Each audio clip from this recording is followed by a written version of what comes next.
This is how you set the time and date on your Casio F91W. In case you want to switch between the 12-hour display and the 24-hour display, we are going to press the button on the right. As you can see, we now have 2 p.m, so 12-hour display. If I press it once again, I'm going to arrive at 24-hour display. Now, in order to set the time and date, we are going to press the mode button 3 times. We are going to see the seconds flashing, so flickering. I'm going to press the button on the right in order to reset them. Now, using the light button, so the top left button, we are going to toggle between the different features, so the different settings of the watch. Now, I can use the button on the right once again in order to adjust the time. You can also press and hold in order to speed scroll. This is going to move a lot faster in order to set the time and the date. Now, I'm going to press the light button once again. We are going to arrive at the minutes. I'm going to also press and hold in order to make it 30.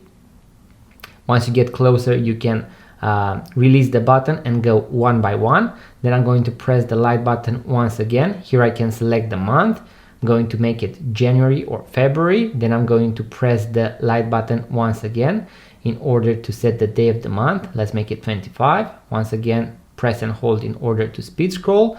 Then I'm going to press the light button once again and I'm going to make it Monday, so the day of the week.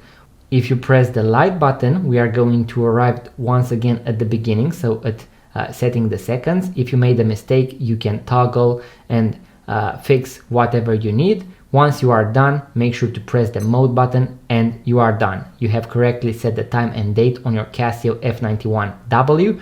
I have a full tutorial with all the functions and features of the Casio F91W, link in the description box below, so make sure to check it out.